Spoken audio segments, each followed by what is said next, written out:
Retomamos os trabalhos da tarde e vamos ter a entrega do prémio Ler Mais, cuja atribuição acontece pela segunda vez. Tem por finalidade reconhecer o trabalho de excelência realizado em prol da melhoria dos índices de leitura dos portugueses e do gosto pela leitura e pela escrita.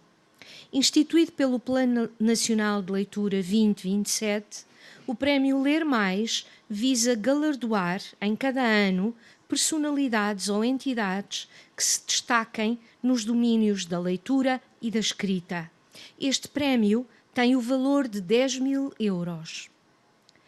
Participam nesta cerimónia Isabel Alçada, a presidente do júri do Prémio Ler Mais, que é constituído por Anabela Mota Ribeiro, Gina Lemos, Ana Margarida Ramos e António Sampaio da Nóvoa. José Pena do Amaral, em representação da Fundação La Caixa, BPI em Portugal, mecenas que patrocina o prémio, materializado numa belíssima peça concebida e oferecida pelo designer Eduardo Aires. E Teresa Calçada, a comissária do Plano Nacional de Leitura 2027.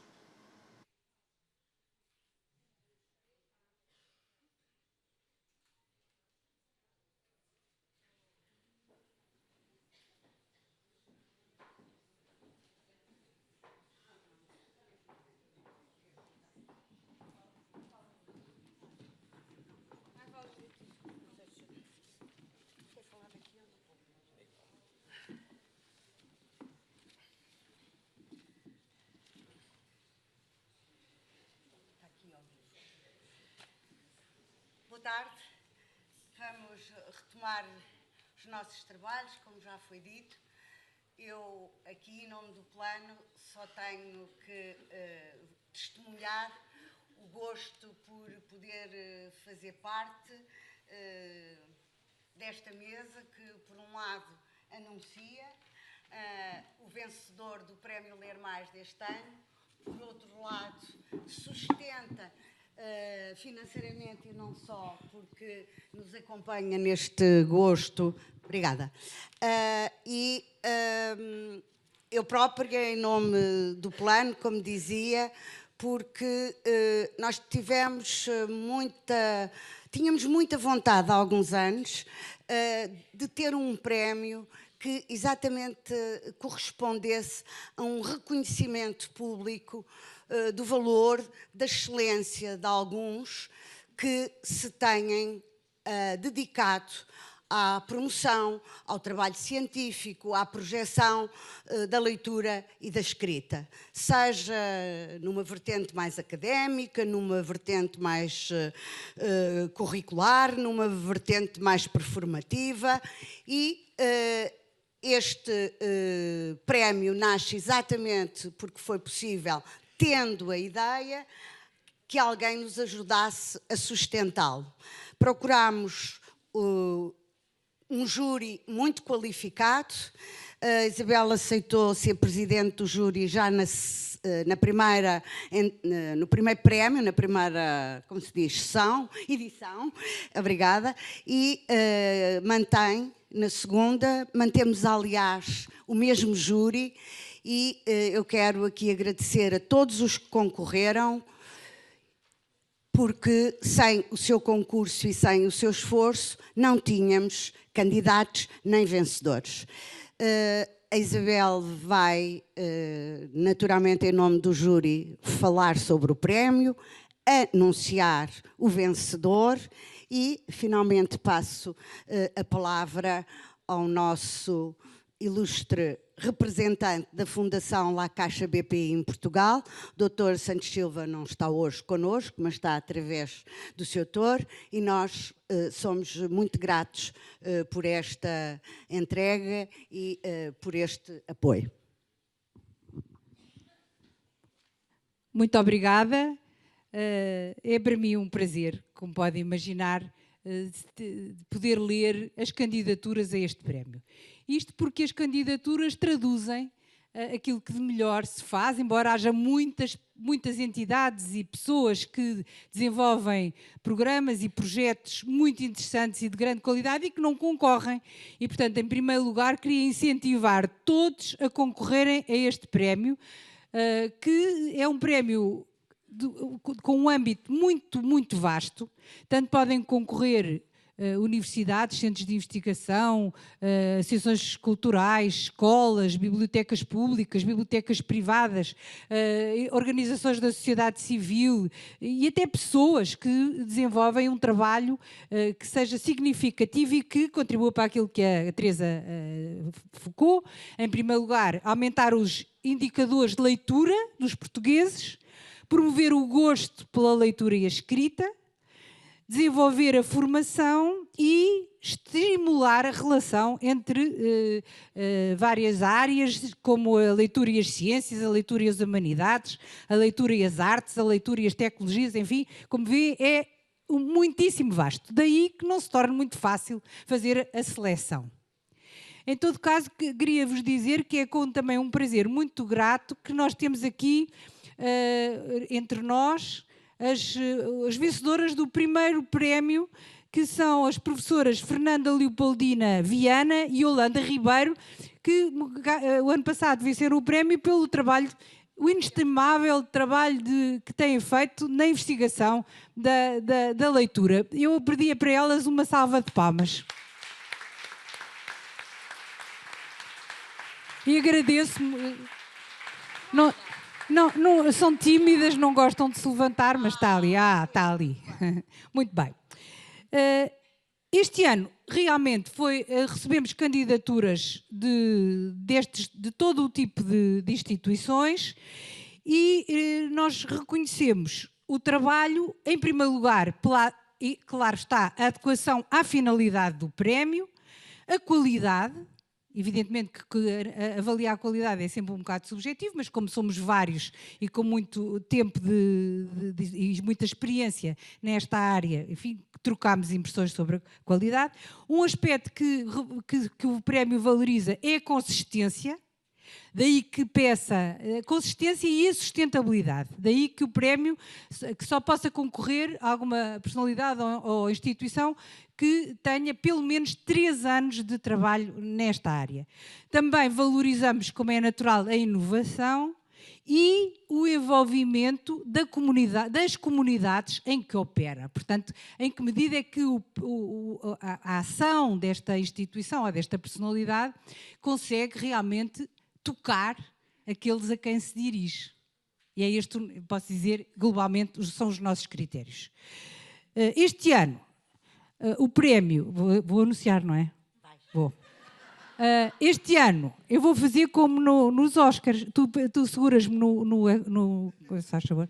Eu vou, não, aqui é porque o Plano Nacional de Leitura preparou um envelope. Eu já tenho aqui, mas põe-me assim bem para se ouvir. E então, este ano, o prémio é atribuído a uma associação artística que se dedica exclusivamente à promoção da leitura. Essa associação é uma companhia de teatro que desenvolve um trabalho há 20 anos em bibliotecas públicas, em bibliotecas escolares, em creches, em escolas, em prisões, em feiras do livro, em encontros literários, enfim, em todos os contextos onde é possível promover a leitura.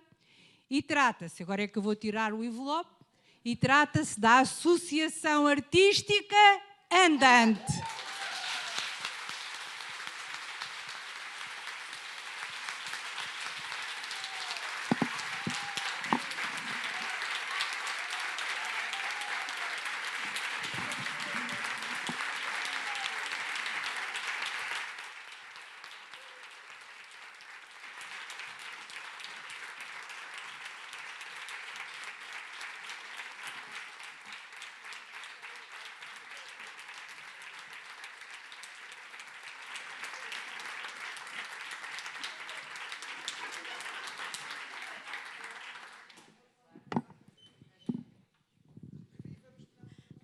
Pode ser onde queiras, tu sabes estar de pau. Ai, o prémio devia-se ter entregue agora. Quando vocês subirem segunda vez, nós damos-vos o troféu. Ai, ai, ai. Em todo caso, a reação do público foi muito expressiva sobre o reconhecimento da Andante por parte desta comunidade de leitores e promotores da leitura. Foi muito bom ver o vosso entusiasmo. Bom, boa tarde a todos. Agradeço a oportunidade que me é dada de vos dirigir algumas palavras. Em boa verdade, não precisava de o fazer. O nosso apoio é o que é e está expresso da forma mais clara possível. Mas eu gostava de dar uma explicação, porque estou aqui hoje numa tripla representação. Em primeiro lugar, em termos pessoais, estou a representar o Dr. Artur Santos Silva, que não pôde aqui estar e que é o primeiro responsável da Fundação La Caixa em Portugal, patrono também, membro da Comissão de Patronos em Espanha, e, portanto, essa é a primeira das minhas funções. E a segunda, estou a representar o BPI, a Fundação La Caixa. Eu gostava de vos deixar uma breve palavra sobre isso, para explicar porquê esta associação.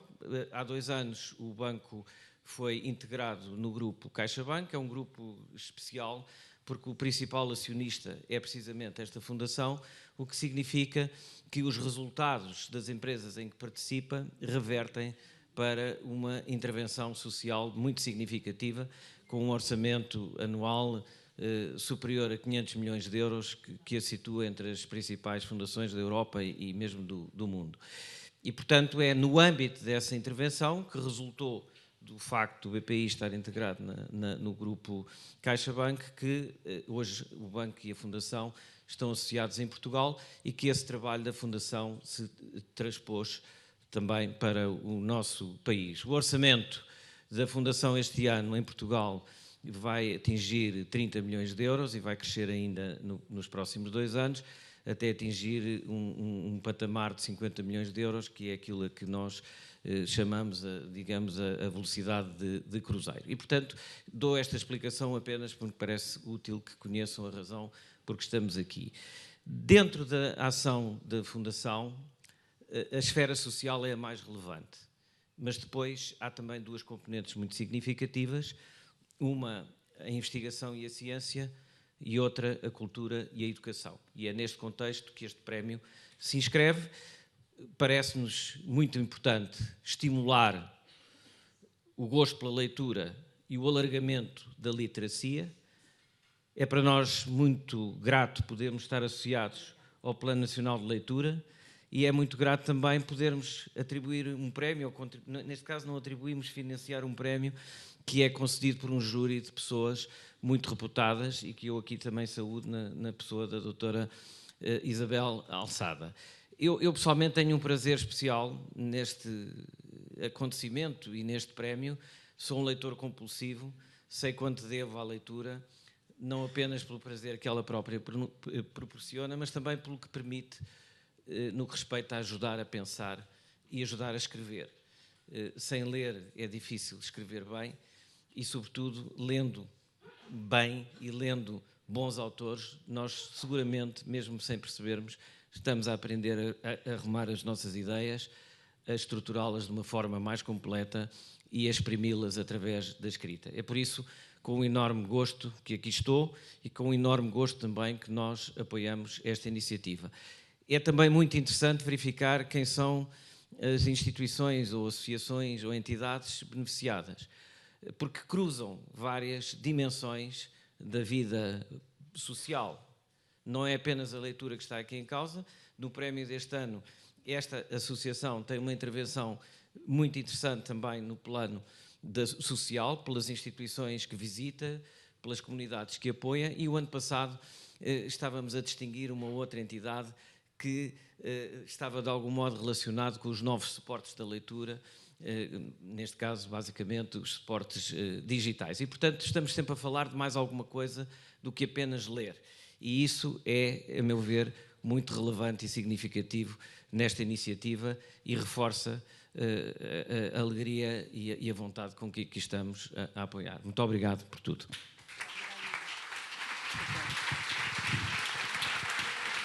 Agora chamo outra vez a Associação Andante. Vamos dar a palavra e vamos dar o troféu.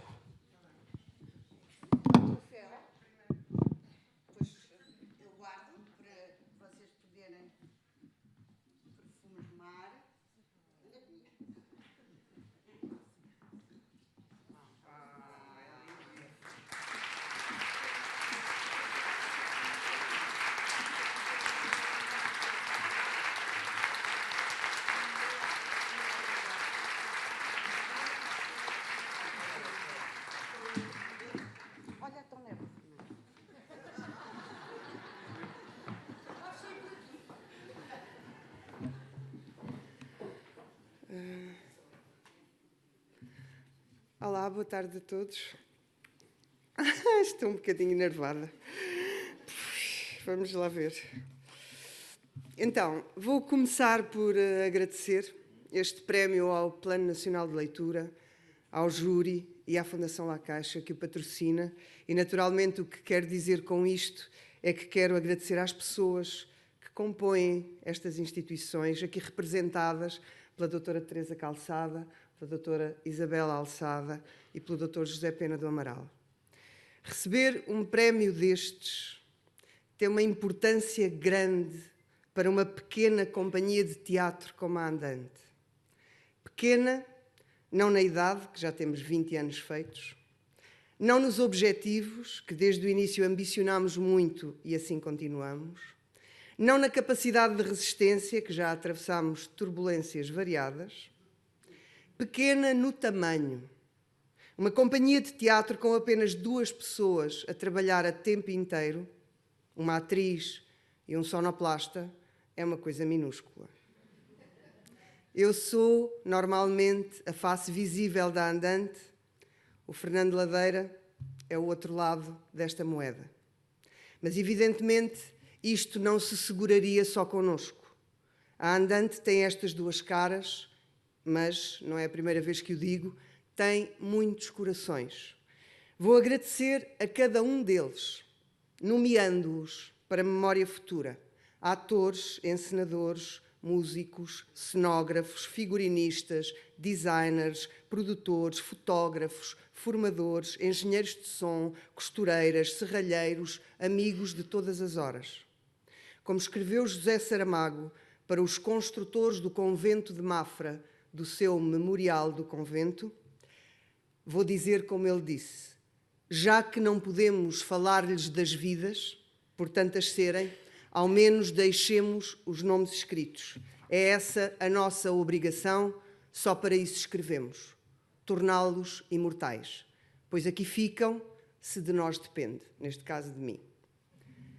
Carlos do Rosário, João Brás, Joaquim Coelho, Laurence Volsmuth, Margarida Galamba, Cristina Marreiros, isto é difícil, Richard Frois, Lia Volsmuth, Rui Paulo, Luís Assis, Mafalda Milhões, Lucília Telmo, Maria Luís, Marta Carreiras, Teresa Louro, Miguel Nogueira, Américo Prata, Carlos Pequito, Paula Mourão, Alberto Monteiro, Alfredo Brito, Ana Bárbara, António Ladeira, Catarina Didelé, David Costa, Ecos Ensemble, Helena Ramos, Joaquina Caeiro, José Fortes, José Martins, Lionel Ibicho, Luís Santos, Maria Francisca, Mariana Antónia, Mariana Bárbara, Pedro Maia,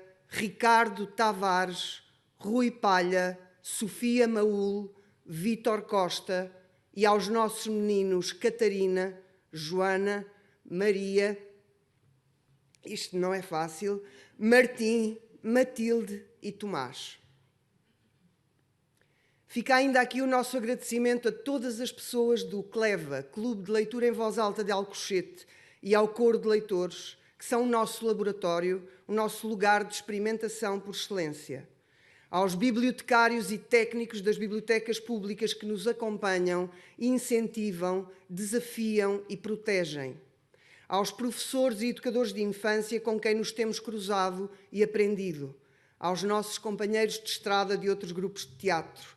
à grande família dos contadores de histórias, à DG Lab, que sempre apoiou e defendeu o nosso trabalho, à Fundação Gulbenkian, que no início da Andante viu onde queríamos chegar e nos fez fazer parte da família das suas bibliotecas, à Casa Fernando Pessoa e à Bichinho de Conto, que embarcaram connosco na aventura dos bebés, à Fundação Saramago, que acolheu o nosso concurso espetáculo, que permitiu a muitos alunos do secundário viajar pela obra do nosso Nobel da Literatura, à Biblioteca e Fórum Cultural de Alcochete, à Fundação João Gonçalves Júnior e à Escola Superior de Educação de Lisboa, que tantas vezes foram e são as nossas segundas casas.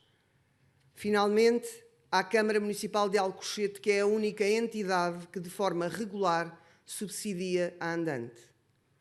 E ao público, que nos segue de norte a sul do país. Podia continuar. Não estão aqui todos, de certeza. 20 anos de trabalho intenso e intensivo permitiu tocar e ser tocado por muitas pessoas e instituições e projetos. Mas não podia deixar de falar do que é mais importante, dos poetas, dos escritores. Foram e são eles o nosso primeiro impulso para o trabalho. É porque aquilo que lemos tem um grande impacto em nós que desejamos partilhá-lo com os outros. É nesse caminho entre o efeito que a leitura nos provoca, que nos faz questionar, duvidar, aprender, criticar, e o que desejamos para o mundo em que vivemos, que nasce o impulso do nosso trabalho.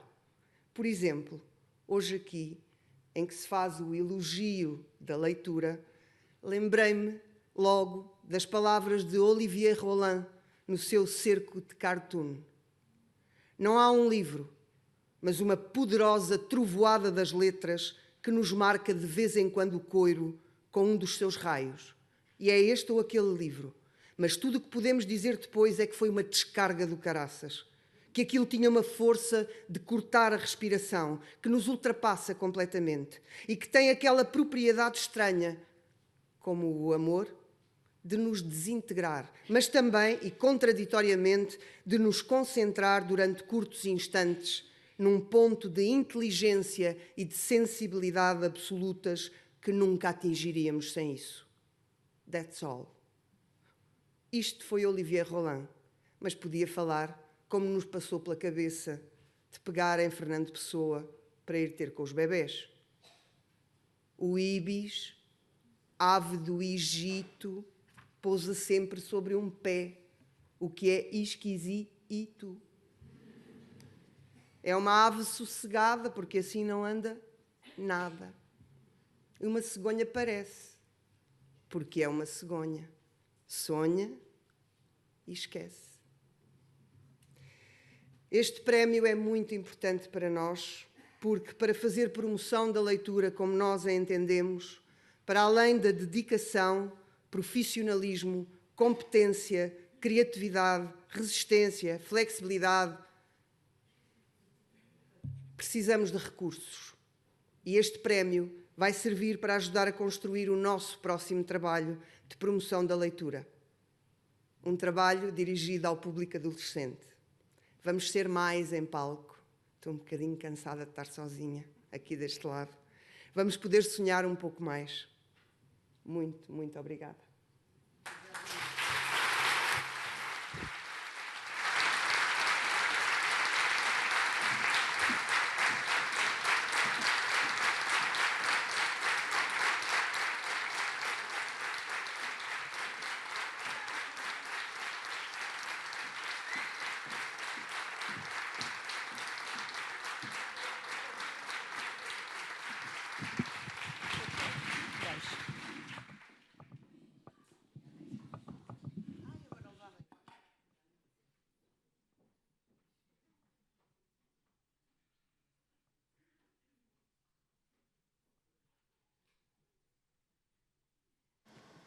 Leituras e literacias é o tema dos 2 painéis da tarde dedicados à reflexão sobre o seu papel numa sociedade dominada por novas racionalidades.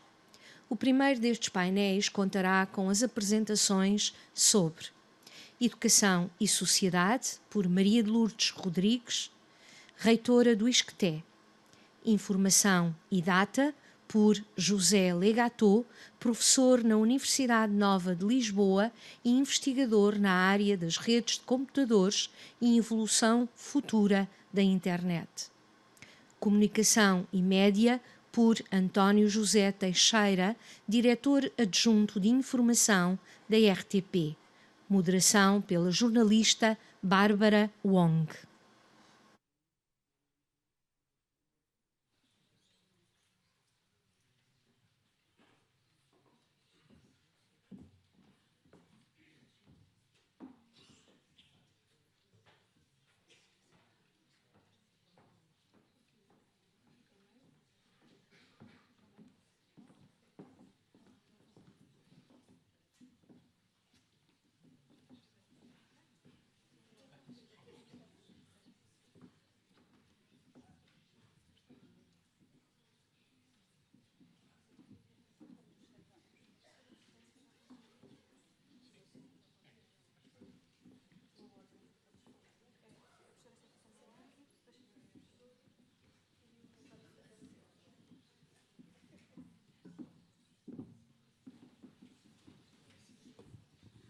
Olá, muito boa tarde a todos. Quero desde já agradecer o convite do Plano Nacional de Leitura para estarmos aqui os 4 e passava já de imediato, uma vez que já foi feita a apresentação, passava de imediato a palavra à professora Maria de Lourdes Rodrigues. Bom, muito boa tarde a todos. Cumprimento os colegas aqui de painel, também os presentes nessa sessão, e começo por dizer que é com um grande gosto que participo nesta iniciativa do Plano Nacional de Leitura. Descobri agora, há segundos, que afinal tinha um tópico que se chamava Educação e Sociedade. E, portanto, também já todos me desculpam essas distrações e detive-me mais naquilo que foi o texto enquadrador deste painel, que recordo, dizia, fazia afirmações que são relativamente consensuais e levantavam algumas questões que certamente a todos nos inquietam. Dizia coisas como: o texto nos foi enviado, ler e escrever são um direito humano e universal, na sociedade de conhecimento é imprescindível a aquisição de competências leitoras por todos, para ler diferentes textos literários, informacionais, etc. Tudo isso depois terminava com interrogações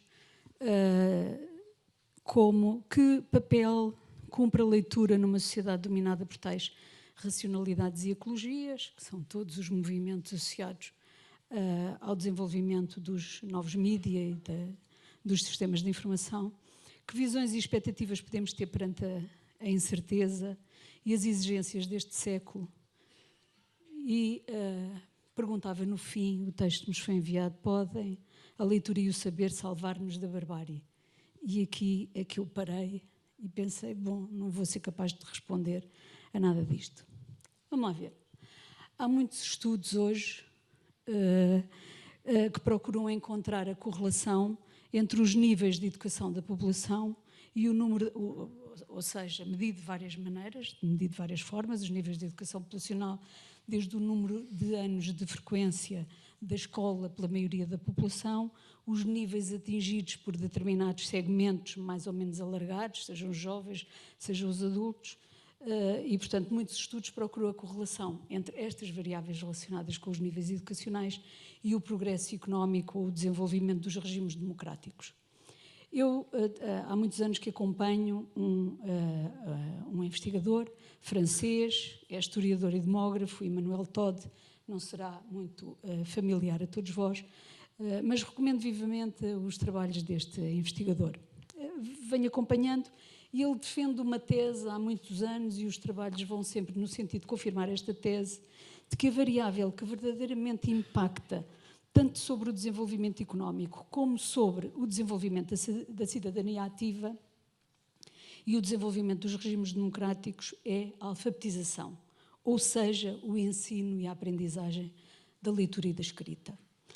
As outras variáveis, os níveis de educação atingidos, a maior ou menor percentagem de segmentos da população com ensino superior, tudo isso são variáveis mais fluidas, e nos seus vários estudos ele acaba por concluir que o que verdadeiramente impacta, o que verdadeiramente faz a diferença é a questão da alfabetização. E diz mais, diz que a alfabetização constitui a fronteira mais nítida, decisiva para a construção da cidadania e das sociedades democráticas. E esta é uma tese relativamente fácil de observar em vários níveis. E o exercício que aqui faço é um exercício de como isso pode ser observado. E peço-vos desculpa por a forma como o vou fazer, mas realmente vou falar dos meus netos, da Helena Ferrante e de uma canção do Rui Veloso. Este ano, 2 dos meus netos aprenderam a ler. Têm 6 e 7 anos. E é possível observar cotidianamente, é possível observar no dia-a-dia como isso está a representar neles uma mudança extraordinária. Em coisas simples, não é? Que quando lemos juntos eles corrigem. Oh, vó, essa palavra não está escrita. E, portanto, uma autonomia, uma participação, de facto, muito diferente de uns meses antes. E a observação deste processo de aprendizagem da leitura das crianças fizeram-me recordar os dias em que eu própria, com 6 anos de idade, tomei consciência de que sabia ler. E tomo como minha uma descrição da Helena Ferrante, que descreve melhor, diz melhor do que eu seria capaz de dizer o que é essa consciência de saber ler e de saber escrever. Ela diz-nos assim: de todos os anos que passei na escola e na universidade, são só os da instrução primária que recordo com prazer. Os anos da escola primária deixaram-me uma memória extremamente nítida da maravilha através da qual as horas na sala de aula se transformavam em competências precisas, saber ler, saber escrever, saber fazer contas. Hoje, diz-nos ela, não saberia contar ao pormenor como ganhava forma esse sentimento de orgulhoso assombro. Mas a maravilha de saber ler, de saber escrever e de saber transformar os signos em coisas, em paisagens, em pessoas, em sentimentos e em vozes, a maravilha, diz ela, ficou comigo e perdura vivíssima. É um testemunho que penso que relata a experiência de muitos de nós, não pertence certamente só a Helena Ferrante, nem me pertence só a mim, mas encontrei também neste verão, no convívio com as crianças, o oposto deste testemunho. E encontrei numa canção do Carlos T, cantada pelo Rui Veloso, que se chama A Gente Não Lê. E diz assim a canção: ai, Senhor das Furnas, que escuro vai dentro de nós, que adianta saber as marés, que adianta saber os frutos e as sementeiras, tratar por tu os ofícios, entender o suão e os animais, falar o dialeto da terra, conhecer-lhes o corpo pelos sinais. Que adianta, se do resto, entender mal, soletrar, assinar de cruz, não ver os vultos furtivos que nos tramam por detrás da luz. Ai, Senhor das Furnas, que escuro vai dentro de nós, a gente morre logo ao nascer, com os olhos rasos de lesíria, de boca em boca passar o saber, com provérbios que ficam na gíria. De que vale esta pureza? Sem ler, fica-se pederneira, agita-se a solidão cá no fundo, fica-se sentada à soleira, a ouvir os ruídos do mundo, a entendê-los à nossa maneira. Perguntarão, bom, perante as pessoas aqui presentes, a assistência nesta iniciativa, certamente que todos partilham este sentimento e viveram e concordam que a alfabetização é o elemento essencial nas nossas vidas individuais e coletivas, e muitos de vós partilharam este sentimento, viveram, experienciaram este sentimento de orgulhoso assombro por saber ler e saber escrever. Como também acredito que nesta Assembleia haja a convicção de que o escuro que vai dentro de quem não lê, de quem não sabe ler, precisa de ser ultrapassado. E a questão que fica é, bom, que venho eu dizer a esta Assembleia que concorda que a alfabetização é um elemento essencial nas nossas vidas, que saber ler e escrever é essencial para o desenvolvimento individual, pessoal e das sociedades. E trago estes dois testemunhos por uma razão simples. Hoje, com a política de educação e de generalização da escolaridade obrigatória, está difundida a ideia, sobretudo nas nossas sociedades, nos nossos países, de que o problema da alfabetização está lá para trás, ficou para trás. É um problema geracional que a demografia se encarregou de resolver. Está difundida a ideia de que hoje todos sabem, ou se não sabem, vão saber ler e escrever, vão aprender. Todas as crianças frequentam a escola e aprendem a ler e a escrever. E esta ideia alimenta um sentimento de igualitarismo social e de igualdade de oportunidades que estamos ainda a uns passos de conseguir realmente. O Emmanuel Todd, o historiador de que vos falava, numa das suas entrevistas diz: se na Idade Média alguém dissesse que um dia todos saberiam ler, as pessoas rebentariam a rir, porque isso era não uma utopia, mas uma frase ridícula. Todavia, hoje, este é um objetivo central nas políticas de todos os países, eu diria todos os países do mundo, é construir sociedades em que todos sabem ler e escrever. É um objetivo que já foi alcançado em muitos países, mas que, no nosso caso, ainda não foi totalmente alcançado. Todas as nossas crianças frequentam a escola, frequentam 4 anos de escolaridade, pelo menos desde os anos 60. Alcançámos, talvez em 1964, a taxa plena de escolarização aos 6 anos de idade. Não temos nenhum problema com o acesso à escola e com a ida das crianças à escola. Mas temos uma realidade que perdura há várias décadas, é que apesar de todas as crianças frequentarem a escola, nem todas as crianças aprendem a ler, nem todas as crianças aprendem a ler bem. Vivemos a ilusão de que a política da escolaridade obrigatória é suficiente para garantir este objetivo, mas não é. É necessário mais, é necessário, além da política de educação da escolaridade obrigatória, uma política pública de leitura, com um foco particular nas escolas de primeiro ciclo, que ajude as escolas e os professores a cumprir a sua missão de ensinar todos a ler e a escrever.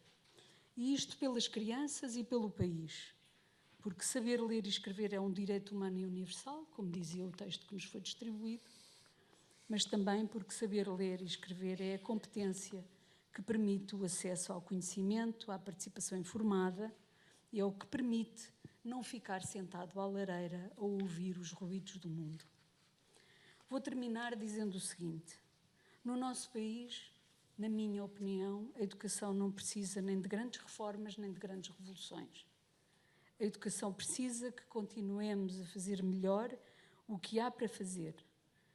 A educação precisa que não se desista e que se persista naquilo que há para fazer. E no que respeita à leitura, não podemos desistir de uma política específica que permita melhorar as condições de ensino e de aprendizagem da leitura e da escrita com as crianças do primeiro ciclo. Muito obrigada.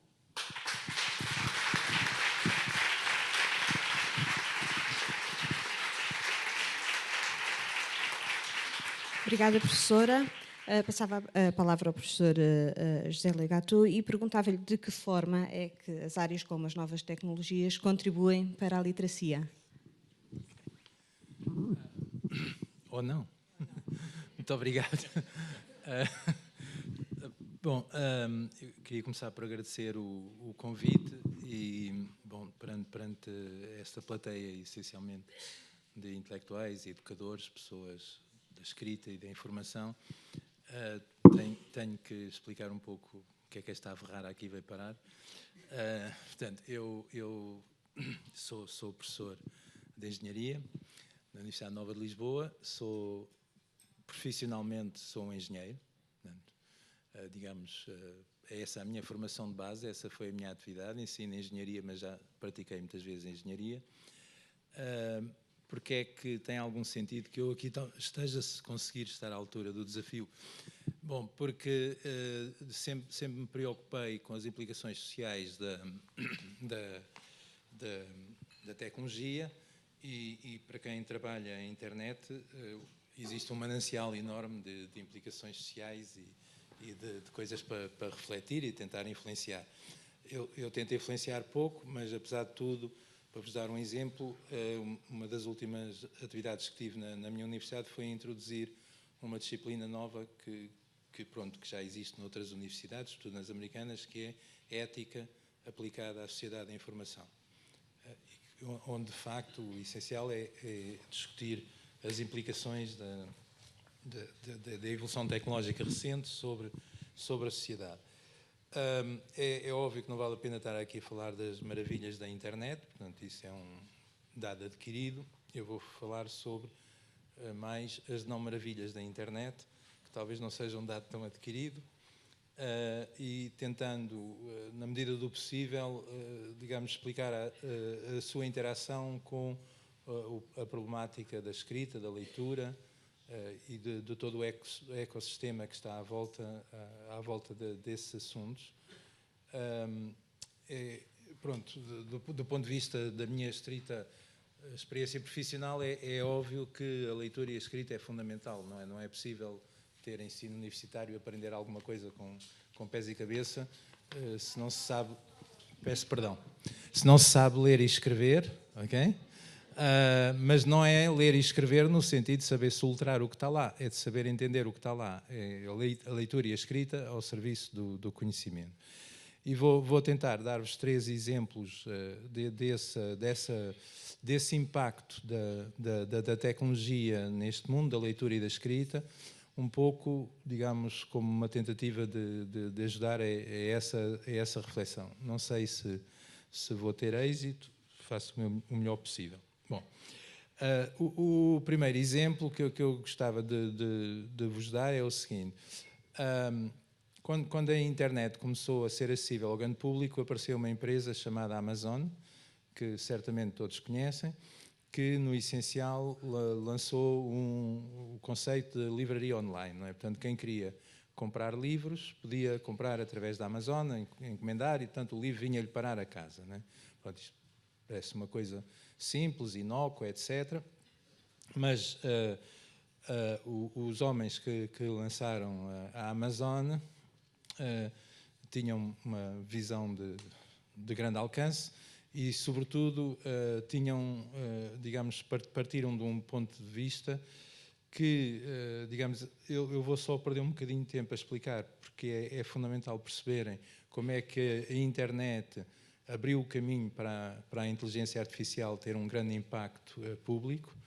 Portanto, até aí a inteligência artificial procurava fazer uns sistemas em que se recolhia a opinião dos peritos e depois tentava-se meter essa opinião dos peritos todos que se juntavam dentro de um modelo e, portanto, aquilo depois resultava um sistema que geralmente era muito rígido, não evoluía, não era muito útil, portanto não havia muito êxito. Os homens da Amazon fizeram uma coisa que foi: isto é uma livraria online, mas você tem que abrir uma conta cá e, portanto, nós vamos passar a ficar com os dados de todas as pesquisas que você fez, dos livros que comprou, etc, etc.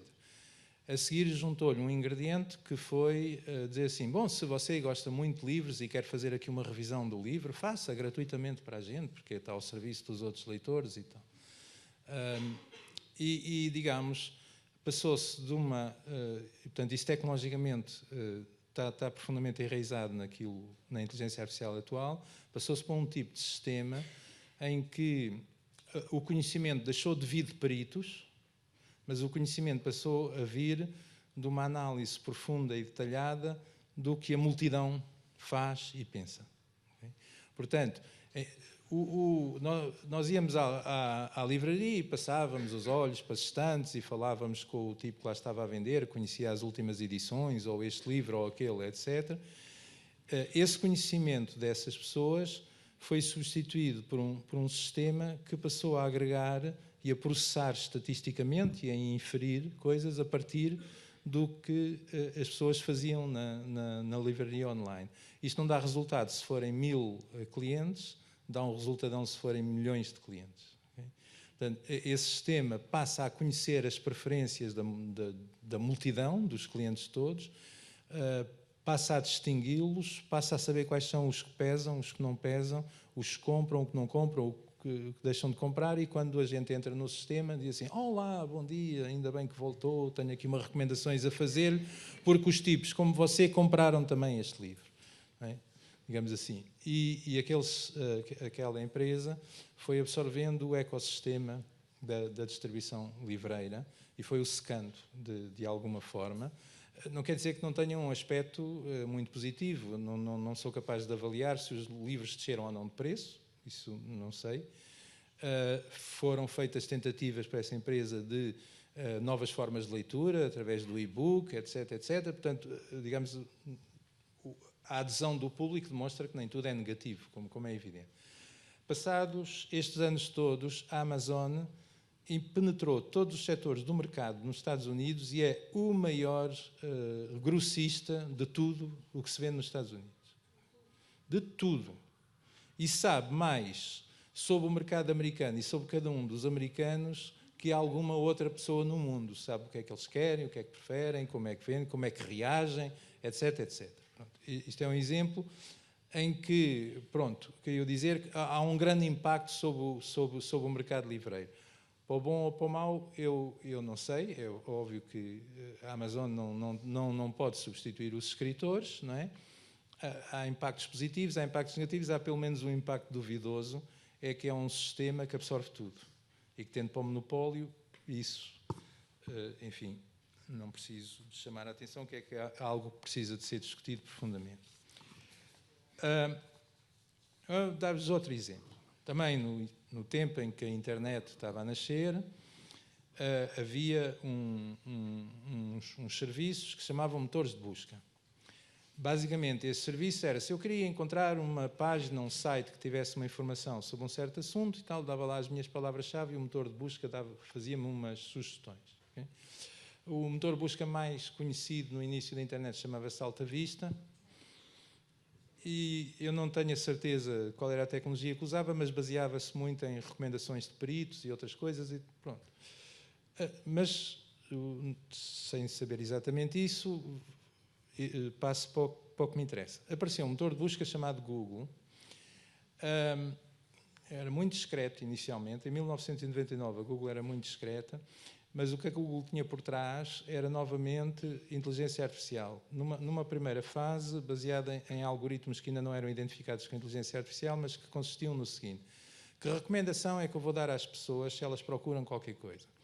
Eu vou utilizar a própria informação das páginas para saber que recomendações é que devo dar. Isto é, inventar um algoritmo que é, se uma página é muito apontada para os outros, então os outros devem ter razão, essa página é interessante. Portanto, o algoritmo baseava-se essencialmente nesta ponto de partida, não é? As coisas nunca são assim tão simples, como eu estou a reduzir, e a Google fez um motor de busca que limpou os outros todos. Depois, a seguir, a Google disse assim, bom, porque a Google não era paga, eu próprio olhei para aquilo e disse, mas como é que estes tipos sobrevivem? Então, pronto, a Google a seguir, provavelmente já tinham esses planos por trás, os investidores, foram buscar uma inspiração no mercado publicitário da televisão. Portanto, nós fornecemos um serviço gratuito contra publicidade. Okay? E, portanto, começaram a vender publicidade nas suas páginas, mas começaram a vender um novo tipo de publicidade que até aí era difícil de vender. A maior parte do mercado de publicidade baseia-se naquilo que os americanos costumam chamar os aviões bombardeiros. Portanto, isto é o tradicional, o avião passa e distribui folhetos pelo mundo inteiro. Okay, os folhetos uns perdem-se, outros não se perdem e tal, às vezes vão... Okay, mas como é que se escreve um folheto atrativo para 1 milhão de pessoas diferentes? Difícil. a Google passou a vender um folheto que é assim, bom, como eu sei as pesquisas que ele faz, aquilo que está interessado, pesquiso o e-mail dele e não sei o quê, não sei o que mais, eu consigo perceber quem ele é. E, portanto, posso dizer ao tipo, se você quer vender o que está escrito nesse folheto, eu seleciono o seu auditório específico. E, portanto, é uma publicidade que é dirigida a quem tem alta potencialidade de estar interessado nessa publicidade, e isso tem, do ponto de vista da publicidade, tem um valor absolutamente surpreendente. É de tal maneira que a Google foi crescendo e, antes de Dotator, que é a terceira história, absorveu praticamente todo o mercado de publicidade online. E cresceu o suficiente, não está dirigida por pessoas parvas, sabem ler, sabem para, por um lado, absorver e, por outro lado, lançar sempre a mesma ideia, lançar tudo serviços baseados sempre na mesma ideia. Eu forneço de graça qualquer coisa que é baseada em informação que as pessoas estão interessadas. Mas, em contrapartida, digamos assim, o reverso da medalha é, fica a saber quem elas são. Na verdade, é mesmo isso, fica a saber quem elas são. É relativamente fácil. Fácil, quer dizer, é perceptível hoje em dia. A Google tem uma casa-mãe chamada Alphabet, que é a principal acionista da Google, pronto, que é a holding, como se costuma dizer, que domina 4 ou 5 grandes serviços do mundo inteiro digital, nomeadamente os motores de busca, é o maior fornecedor de correio eletrónico do mundo, tem cerca de 600 ou 700 milhões de clientes de correio eletrónico, fornece serviço gratuitamente contra pesquisa e análise do correio e dos interlocutores das pessoas, tem o YouTube, tem mais os Maps, aquela coisa toda, portanto é um gigante impressionante e incontornável no mundo da publicidade online e em outros mundos que estão por trás, que eu não terei tempo de explicar. O resultado da Google é que todo o mercado que vivia de publicidade, toda a escrita paga por publicidade, isto é, o jornalismo e outros tipos de escrita, viram-se numa situação em que estão, digamos, em maus lençóis. Porque a Google tem uma alta rentabilidade, é tudo automatizado, essas empresas são gigantescas, mas têm um pequeno número de empregados. Para a dimensão que elas... Para vos dar uma comparação, a AT&T, no auge de ser a grande empresa mundial de comunicações que era nos Estados Unidos e tal, tinha 1 milhão de funcionários. A Google tem 60 mil. Portanto, eles não dependem tanto de mão de obra, dependem de uma mão de obra altamente qualificada, mas dependem dos sistemas automáticos. Portanto, é muito difícil competir com isto. E portanto, digamos, como vocês certamente sabem, todo o mundo em que a escrita dependia dos proveitos da publicidade está a competir e vê as suas margens esmagadas e praticamente não consegue competir. Portanto, não consegue já pagar quem escreve a sério, não é? Ou seja, o jornalista de investigação, etc, etc. Quer dizer, consegue pagar alguém que, pronto, faz assim umas fosquinhas das notícias, não é? Não sei, creio eu. Bom, o terceiro exemplo é o exemplo do Facebook, que é bem conhecido de todos, não é? O Facebook também começou como uma coisa divertida, que era para a gente ver os amigos e os familiares e não sei quantos, e era o livro de curso e tal, eu acho que se chama Facebook, porque era assim um bocado analogia com o livro de curso. Cresceu para ser um instrumento de comunicação muito importante e, novamente, está baseado no mesmo modelo. O modelo de negócio é: eu sou pago pela publicidade. Portanto, para o Facebook, há uma questão que é fundamental. É preciso que a pessoa esteja lá muito tempo dentro da rede, esteja online o máximo de tempo possível. Quanto mais estiver online, mais eu tenho a oportunidade de lhe vender publicidade. É este o modelo. E, portanto, eu tenho que arranjar uma maneira de o trazer para cá e de o atrair, não é? Portanto, inicialmente aquilo poderia servir só para os grupos de amigos e não sei o quê, não sei mais. Hoje em dia é uma maquinaria impressionante. E este fenómeno de querer a todo o custo absorver tudo e que a pessoa esteja lá o mais tempo possível, digamos assim, provoca tem um efeito. O efeito é que, para eu gostar de lá estar dentro, não é para ler leituras profundas, não é? O Facebook não é para isso, não é para leitura, não é para aprendizagem. O Facebook é para dizer umas larachas, ou para ver as últimas fotografias, ou fui aqui viajar e tal. Quando mete política e ideias, digamos assim, o Facebook está muito ligado às tribos. O fenómeno de atrair as pessoas lá para dentro significa que tu tens que te identificar com uma tribo e queres conviver com a tua tribo. E, portanto, o Facebook fomenta tribos, não fomenta a leitura, não fomenta a reflexão. É natural. E nós somos assim, nós somos uns bichos terríveis que só sobrevivemos porque aprendemos com a nossa inteligência emocional a fugir dos leões. Porque senão tínhamos sido todos comidos. Portanto, nós dependemos da inteligência emocional para passarmos à fase adulta da civilização. E é só com a civilização que nasce a escrita e a reflexão. Mas cá nos nossos genes nós somos profundamente de reação emocional. Portanto, a tribo é algo que faz um apelo enorme à inteligência emocional, e os gritos, e bandido, malandro, tu queres é disto e tal, é a tribo, é a inteligência emocional. E, portanto, o Facebook fomenta a inteligência emocional contra a inteligência refletida, baseada na aprendizagem, não sei quem, etc. Não é o problema de ser o Facebook, é um fenómeno. O problema é só que o Facebook não é o Facebook. O Facebook é o Facebook, Instagram, Messenger, etc. Eles foram comprando tudo.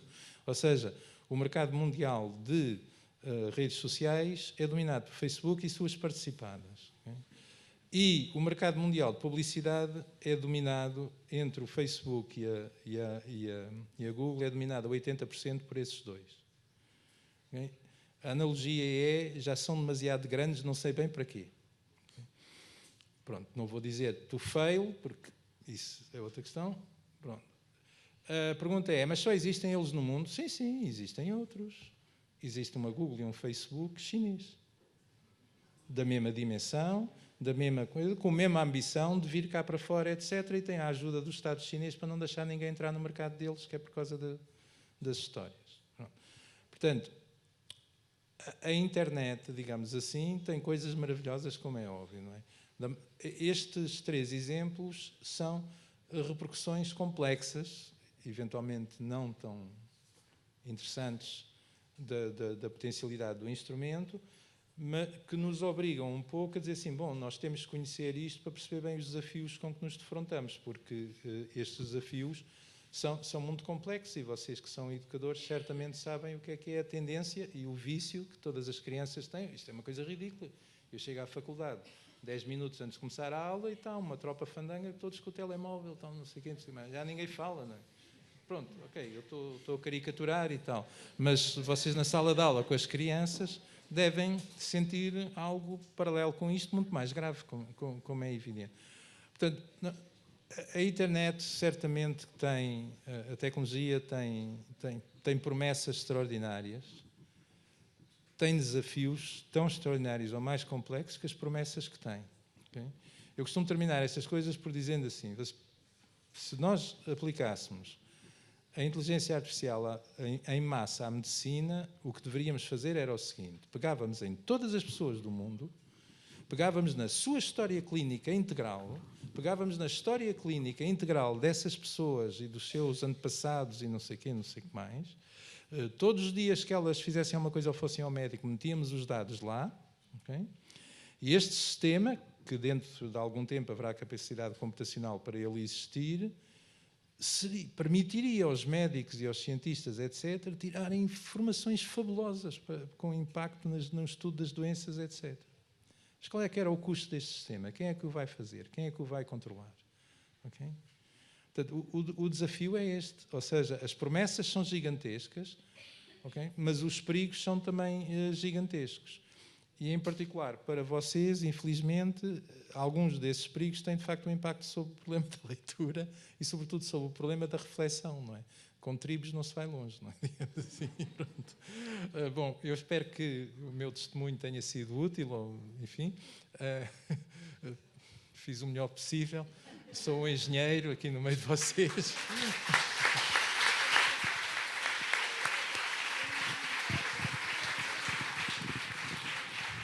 Obrigada, professor. obrigada pelos desafios que colocou. E agora passava a palavra a António José Teixeira, porque na nossa área nós também temos os desafios da literacia e de quem também não compreende aquilo que lê. É verdade. Antes de mais, boa tarde. Um agradecimento pelo convite à doutora Teresa Calçada pelo trabalho que tem feito em prol da leitura, das bibliotecas públicas, do Plano Nacional de Leitura, não quero mais referi-lo. Eu estive a ver há 10 anos, eu estive nesta mesma sala, neste mesmo palco e julgo que deste mesmo lado, num dos debates mais estimulantes e agradáveis em que participei e que também fez justificadas declarações de amor à leitura. Era um congresso de promoção da leitura, um projeto da Casa de Leitura que queria formar leitores para ler o mundo. Partilhei a mesa com Fernando Savater, José Barata Moura e Eduardo Marçal Grilo, 2 filósofos e um engenheiro. Lembrei-me, nessa altura, de Barthes, de Roland Barthes, do prazer e da fruição do texto e também da sua proposta de criação de uma sociedade dos amigos do texto. Elogiar a leitura, constatar e propagandear a sua importância, a sua utilidade, obviamente que nunca é demais e estas iniciativas ajudam-nos a perceber o que é importante renovarmos, no fundo, essa convicção. Talvez valha a pena perceber o que é que a limita e o que é que a atrai. Não é suficiente ler, já vimos a importância de saber ler e de saber escrever, de saber interpretar. É preciso saber ler e cuidar do sentido. É preciso ler, compreender, para podermos tirar partido do que lemos. Só assim a leitura faz sentido e permite elevar as nossas competências. Também isso, enfim, corre o risco de ser uma vulgaridade, mas nem por isso nos dias de hoje é uma evidência consequente, digamos assim. Lembro-me de ouvir que, aqui precisamente há 10 anos, o filósofo José Barata Moura citar Hegel quando alertava para que o que parecia uma evidência e por vezes se torna em tragédia. E Hegel dizia, e era essa a citação, ninguém pode pensar por nós. E eu julgo que a questão é esta, ninguém pode pensar por nós. Não podemos deixar que outros pensem por nós. E esse é um desafio de sempre, no fundo, da nossa história. A literacia é isso, a capacidade de pensarmos por nós. Ler é uma função vital e uma competência cultural. Ler é também uma condição de liberdade. Ler autodetermina-nos. E isso não é pouco. Quem não gosta de histórias, no fundo, estamos sempre a contar histórias e a nossa vida passa muito por isso. Há poucas semanas, num inquérito realizado em Itália, detectaram-se diferenças fundamentais entre leitores e não leitores. A leitura faz-nos mais felizes, costumamos dizê-lo e é verdade, temos muitos exemplos na nossa história individual, ajuda-nos a enfrentar melhor a nossa vida, reduz o stress, melhora a inteligência emocional, que falávamos há pouco, e também a empatia tão necessária para vivermos além da tribo. Pode até arrebatar-nos e apaixonar-nos. Mia Couto diz que a arte de contar histórias nasceu antes de haver tempo, que a fabulação nasceu para vencer o medo de não sabermos e o medo maior de não sabermos frágeis, de não nos sabermos frágeis e finitos. O medo de não sabermos é o regresso à barbárie e nunca como hoje estivemos tão imersos em ambientes férteis em comunicação e informação. Isto parece quase paradoxal, mas não é. Notem que muitas vezes colocamos a interrogação sobre o valor e a capacidade da ficção enquanto refletora do mundo. Não será através da ficção que melhor se conhece o mundo? É uma interrogação que deixamos muitas vezes, reconhecendo que a literatura é uma fonte extraordinária para melhor conhecermos o mundo. É e será, mas não através da ficção que se quer passar por realidade, ou por narrativa noticiosa, ou verosimilmente noticiosa. São coisas diferentes e é bom termos consciência disso. O jornalista, eu sou jornalista, julgo que o desafio passava precisamente por essa minha experiência, deixou de ter o exclusivo, também o sabemos, da mediação e da produção informativa. Todos podemos entrar nas redes, produzir e partilhar informação, influenciar o debate público, do mesmo modo que tudo ou quase tudo pode vir à rede. Rumores, especulações, manipulações, propaganda, difamações, invasão de privacidade, até verdades e informação rigorosa. Vivemos, dizem-nos, no tempo da pós-verdade e dos ditos factos alternativos. Há algumas décadas, a filosofia queria convencer-nos de que não havia realidade, apenas e só interpretação. Hoje, a verdade parece coisa do passado. O relativismo confunde-se com crença ou com convicção. Tudo pode vir à rede, tornou-se mais difícil discernir o que é verdadeiro do que é falso. A desinformação, ou se quiserem, as ditas fake news, tornaram-se armas de arremesso. Não são apenas falsas, são inventadas para serem verosímeis, para confundirem e manipularem os menos céticos. Passamos do perigo de se acreditar em tudo o que está online para o perigo de não se acreditar em nada do que se lê. Pior, há quem pense que a diferença entre a verdade e a mentira é mera questão de opção. Os factos desvalorizaram-se a favor das emoções, dos afetos, das crenças. Parece ser mais eficaz mesmo criar uma mentira conveniente do que contar uma verdade. Nunca a informação foi tão acessível, nunca terá sido ou será tão duvidosa. Lemos o que interessa, o que nos interessa ou o que os outros julgam interessar-nos. É a informação que nos escolhe ou somos nós que a procuramos? O fio da atualidade que se atravessa nas redes sociais e que frequentamos resulta muitas vezes de filtros e escolhas. Aqui falámos há pouco dos algoritmos. Construções baseadas no histórico das nossas navegações, das partilhas, dos likes, das relações, das conversas, dos consumos e de muito que não sabemos, mas que outros sabem a nosso respeito. Na economia ou na política, a grande questão que se coloca é de saber se seremos ou não fáceis de manipular. Talvez sejamos, desde logo porque não nos apercebemos de que muita da informação que é colocada ao nosso dispor é apenas a que vai ao encontro do nosso perfil e das nossas preferências. Nem sempre nos confrontamos com a informação contrastada, nem sempre nos confrontamos com outros pontos de vista, como nem sempre nos apercebemos de operações concertadas de intoxicação, ciberataques, que têm ocorrido com frequência, nomeadamente, por exemplo, na proximidade de atos eleitorais. Aconteceu de novo entre nós nas últimas eleições. Ontem mesmo o professor Gustavo Cardoso, que fez um estudo no Esqueté sobre as redes sociais e o movimento que houve nelas durante esta última campanha eleitoral, assinalava que mais de 1 milhão de portugueses teve acesso a notícias falsas no Facebook durante esta campanha eleitoral. Páginas de desinformação estiveram mais ativas em setembro, antes das eleições. Notícias, ou, se quiserem, aquilo que passa por ser notícia, partilhadas por cidadãos anónimos, mas também por políticos. E aqui a responsabilidade não é a mesma. E quando aqueles que têm a responsabilidade de nos representar acham que faz sentido partilhar informações mentirosas ou fazer comunicação à conta de informação mentirosa, isso deve preocupar-nos porque eles representam-nos. Face a tudo isto, talvez nunca como hoje o jornalismo tenha tido tanta razão de ser. Para vivermos, para tomarmos decisões fundamentadas, para distinguirmos o trigo do joio, precisamos de notícias credíveis que nos digam o que se passa, não apenas onde, quando, quem, mas também como, porquê e em que contexto. E para este efeito precisamos de jornalistas profissionais que tenham condições para tornar interessante e relevante aquilo que é significativo e que façam da disciplina da verificação a essência do seu trabalho. Faz falta bom jornalismo, jornalismo de qualidade, útil, distanciado dos poderes, independente, fiável e plural. Sem ele tolhe-se a liberdade e não há democracia plena que resista. Há um alerta que muitas vezes me vem à cabeça, li-o numa entrevista ao público de um professor de Harvard chamado Daniel Ziblatt. Ele dizia: hoje as democracias morrem com subtileza, não com golpes de Estado e tanques na rua.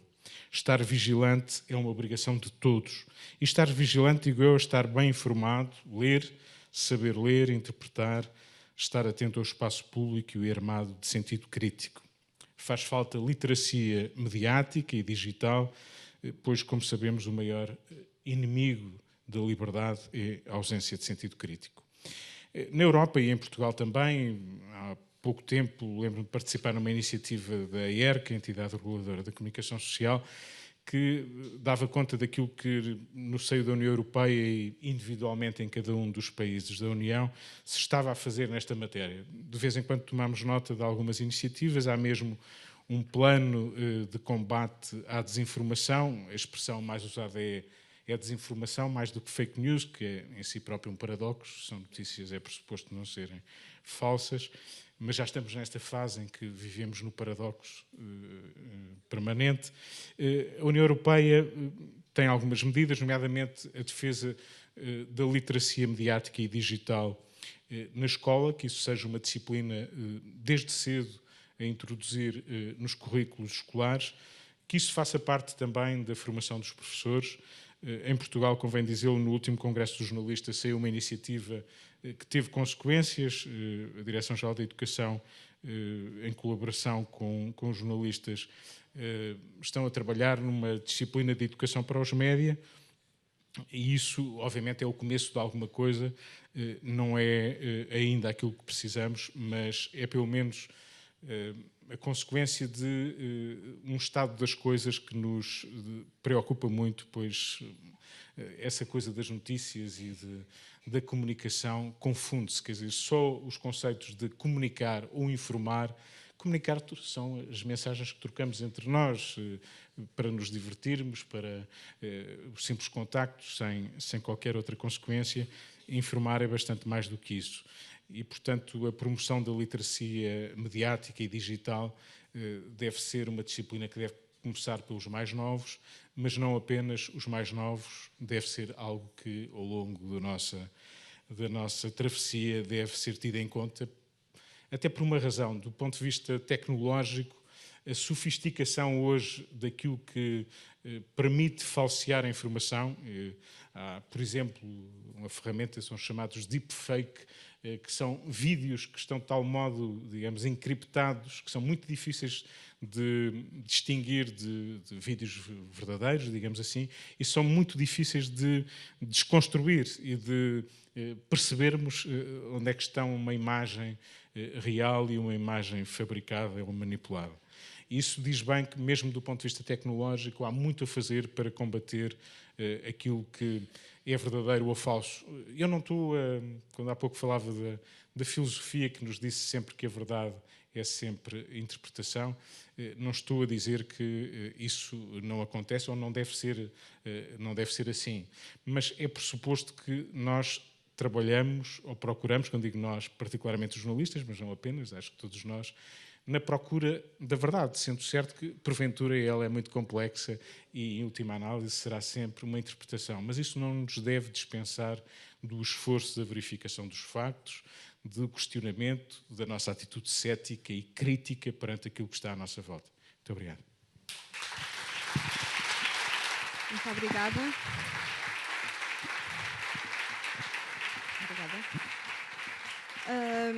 Falámos de professores, falámos de livreiros, falámos de jornalistas. O que vos perguntava é, precisamos sempre de um mediador, não só que nos ensine a ler, mas que nos ensine de facto a ler?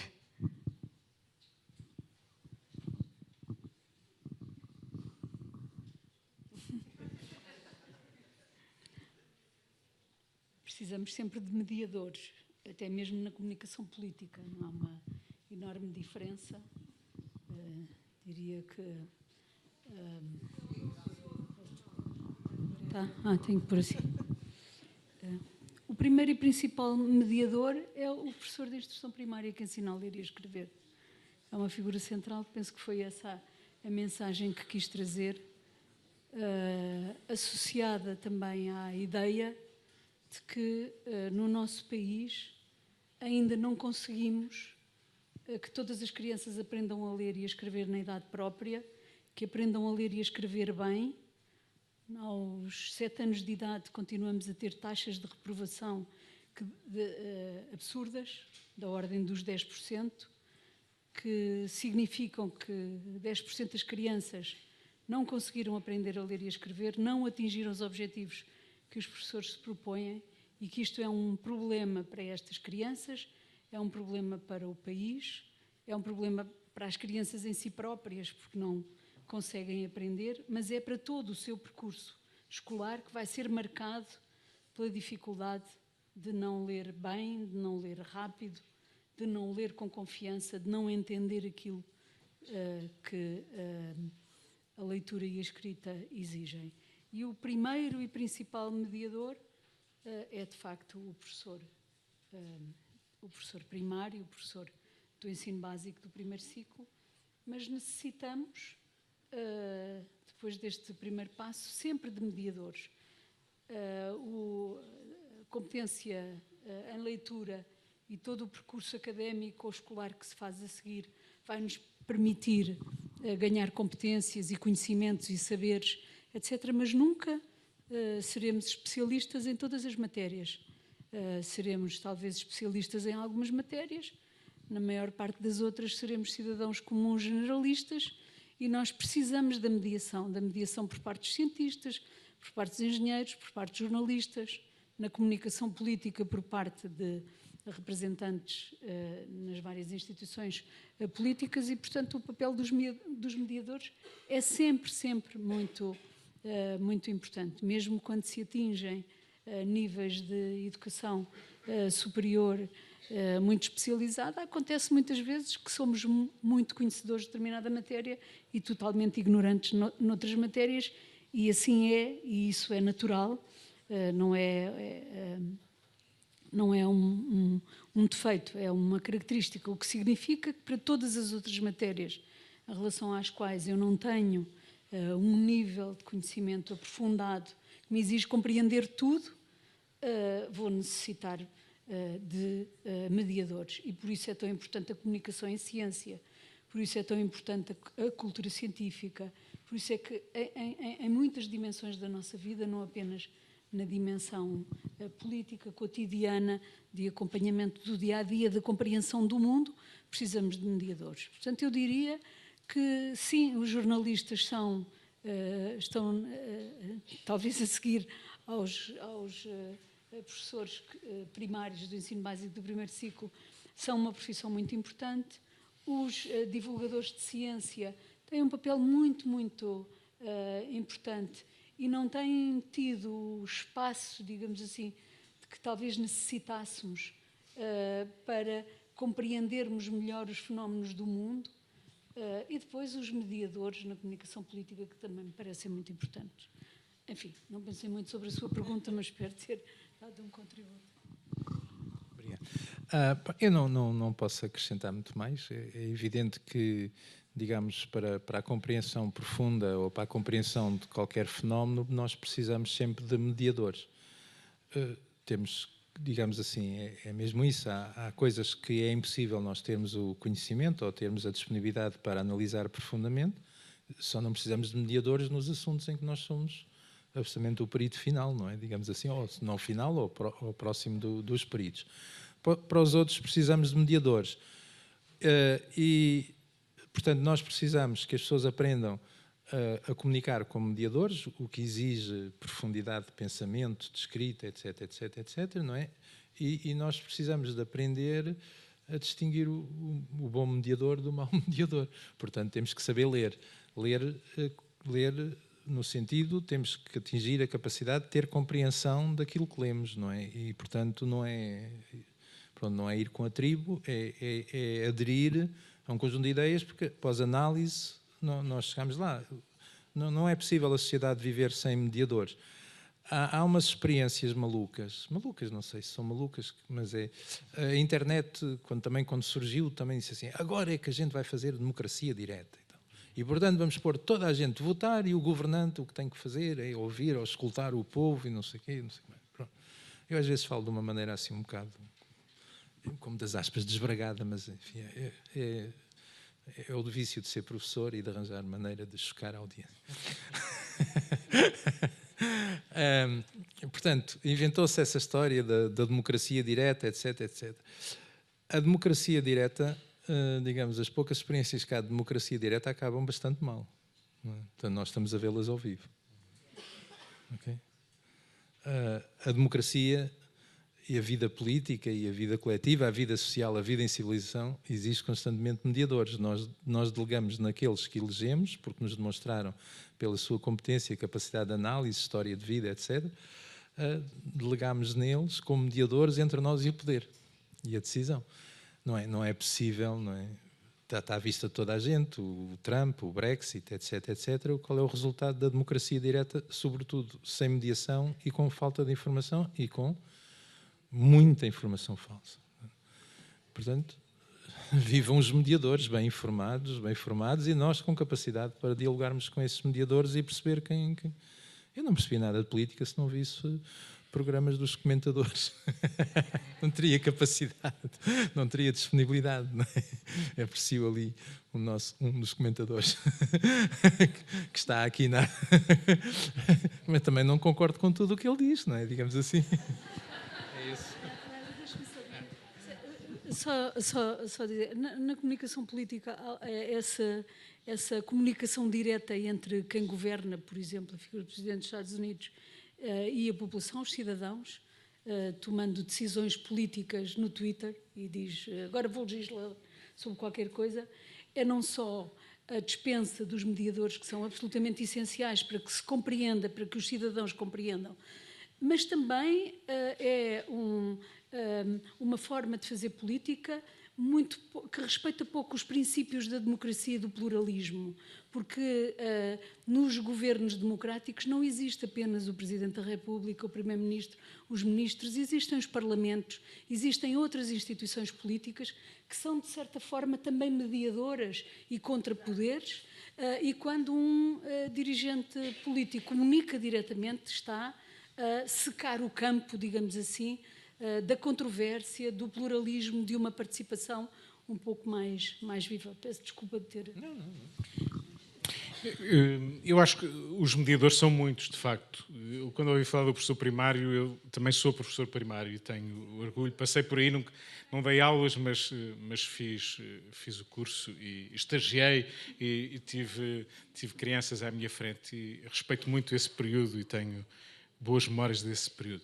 Os mediadores são muitos, os jornalistas são apenas, sem querer nem valorizar nem desvalorizar os jornalistas ou o campo da comunicação social, são apenas um campo de articulação dos vários campos sociais.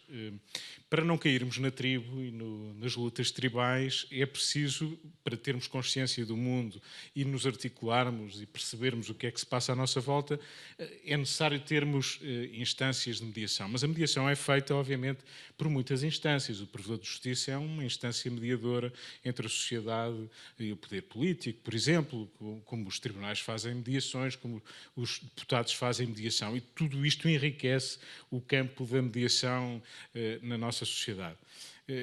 Eu julgo é que isto, obviamente, não exclui, pelo contrário, o trabalho por reforçar a nossa autonomia crítica relativamente a todos estes campos. Seja o trabalho dos jornalistas, seja o trabalho dos deputados, dos economistas, dos empresários, de quem quer que seja.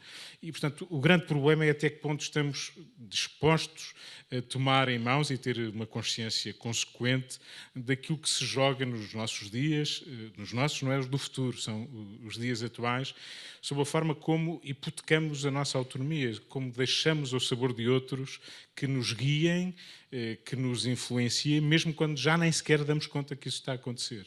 E o drama, digamos, contemporâneo é esse, é até que ponto vivemos na ilusão de que os poderes ainda nos respeitam e de que não há entidades, instituições, além destes poderes, porque é pressuposto que ainda temos um voto em democracia sobre os poderes políticos que temos, mas até que ponto estes monopólios, porque é de monopólios que estamos a falar, e eles funcionam nessa lógica, os permitimos e continuamos a permitir monopólios que têm muito mais poder do que dezenas de governos juntos. E isto é um desafio que nos é colocado e que teimamos em não ter em devida conta. E esta denúncia que é preciso continuar a fazer não é contra a tecnologia, não é a tecnologia a culpada, é contra o enquadramento que estas empresas desregradas e sem controle continuam a fazer com a nossa vida, a vida política, a vida social, a vida de nós enquanto consumidores, etc., noutras dimensões. E eu julgo que o grande problema, além da mediação, é consciência crítica e a nossa autonomia, até que ponto ela está hipotecada. Muito obrigada a todos e terminamos aqui com estes desafios que nos foram deixados por este painel. Obrigada.